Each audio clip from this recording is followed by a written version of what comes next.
Coucou tout le monde, c'est Nathalie.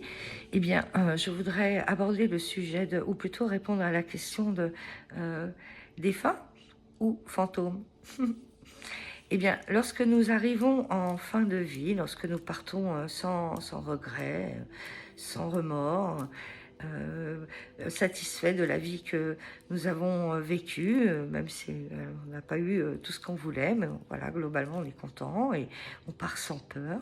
À ce moment-là, un guide accompagné bien souvent d'un membre de la famille défunt, déjà défunt, vient nous chercher pour nous conduire à ce que j'appelle le jardin d'Éden. Voilà, ça c'est commun à tout le monde, dans toutes les civilisations, dans toutes les religions. Transposé dans les aspects culturels propres à chacun. Et parfois, lorsque nous mourrons, certaines âmes décident de ne pas partir. Alors certaines par attachement matériel à ce qu'elles ont acquis durant leur vie, voilà, tout chèrement acquis. Voilà, elles sont très très attachées, elles n'ont pas envie de s'y détacher.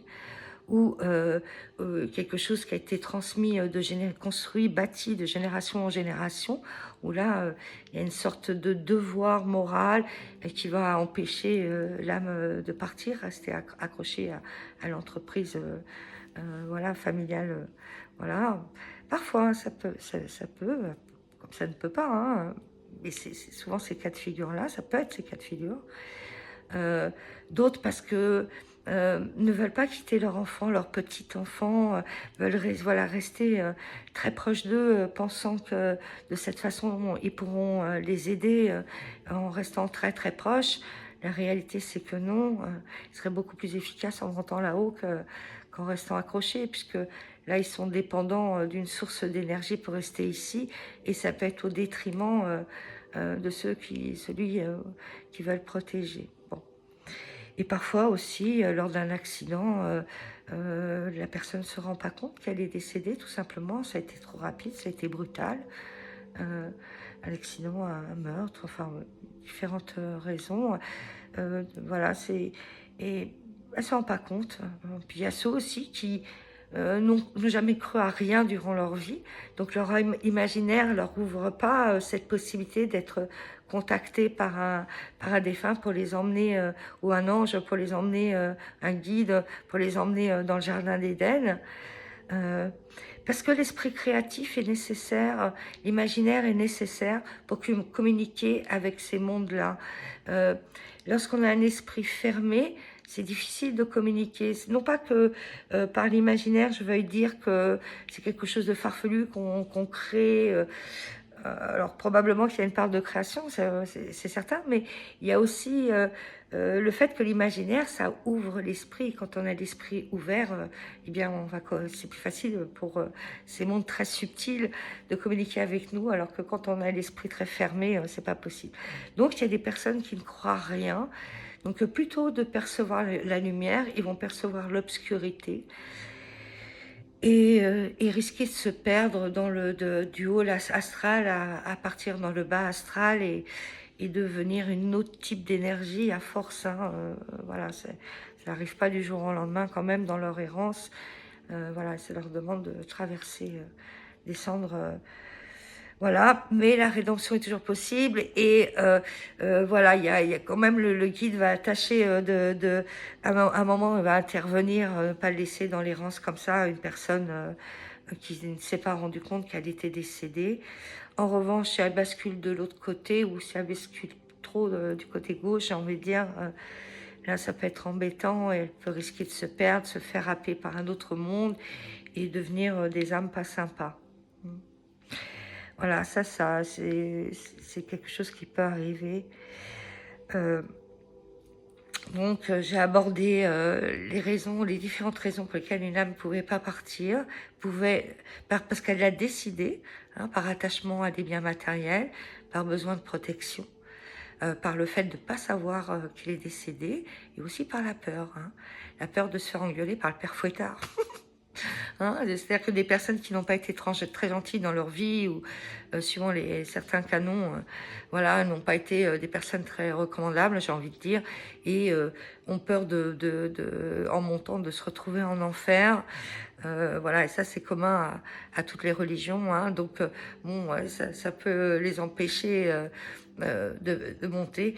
Alors c'est sûr qu'elles auront pour ces âmes-là un passage pas très agréable, hein, quand on est confronté à ce que nos actes ont pu, ou nos dires ont pu créer comme mal, sans aller à des crimes ou des, vous voyez, hein, sans aller jusque là, mais on peut aller, voilà, on peut faire du mal à d'autres, à nos frères, hein, nos frères terriens, ou nos frères animaux, ou nos frères végétaux, enfin bon, ouais.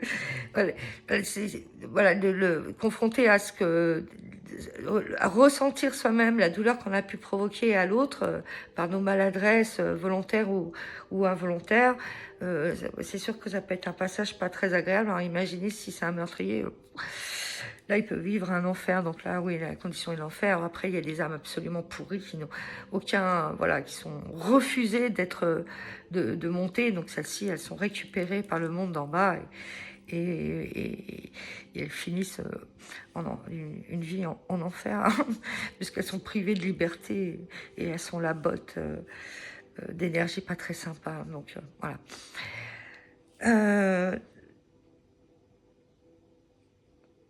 Je ne pense pas faire...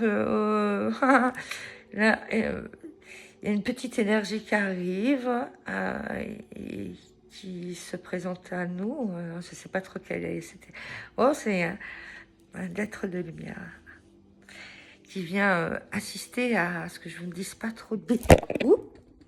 J'ai fait tomber mon portable, du coup, que je vous dise pas trop de bêtises.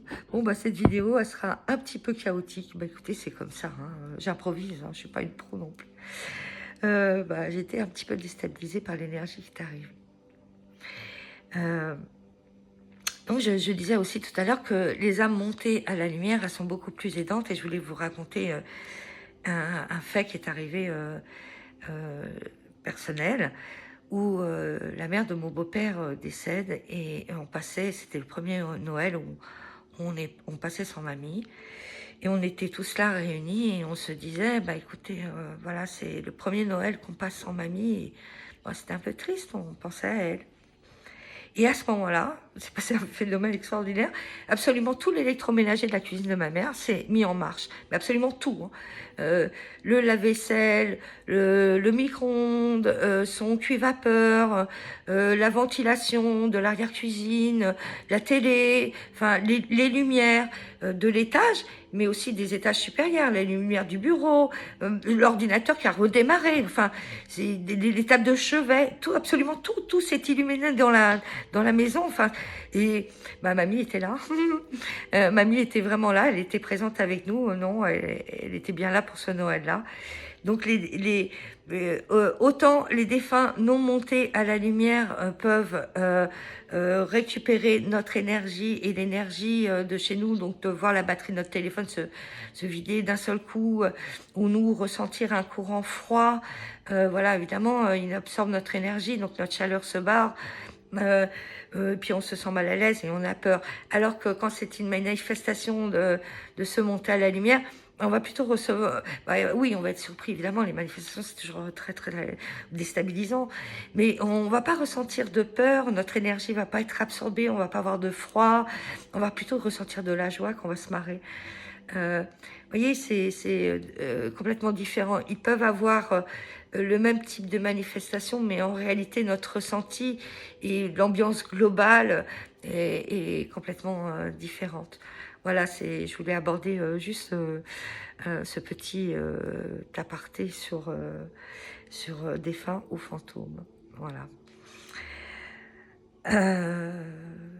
Eh bien, écoutez, je pense que j'ai fait le tour de ce que je voulais transmettre là.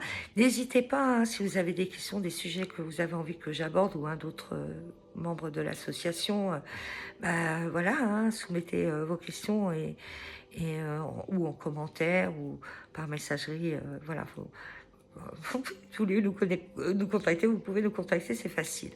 Hein, il y a tout dans les descriptifs, à chaque fois, l'adresse email est mise, et voilà. Et si vous voulez nous aider, bien nous soutenir, eh bien, il y a aussi un lien PayPal si vous voulez nous soutenir d'un point de vue financier. Il y a un PayPal qui est joint sur la chaîne, dans le descriptif de la chaîne YouTube. Vous pouvez aussi nous soutenir tout à fait gratuitement, mais tout aussi généreusement en likant nos vidéos, en vous abonnant à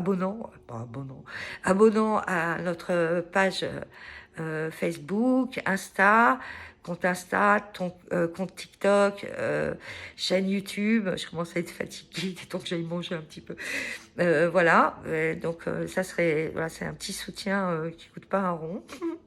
Voilà, mais c'est un soutien qui est tout aussi généreux que ceux qui nous font des dons en espèces sonnantes et trébuchantes. Là, vraiment, merci, parce que là, ça nous permet quand même de financer de futures conférences et déplacements de nos médiums dans ces conférences. Et ça, c'est plutôt chouette. Voilà.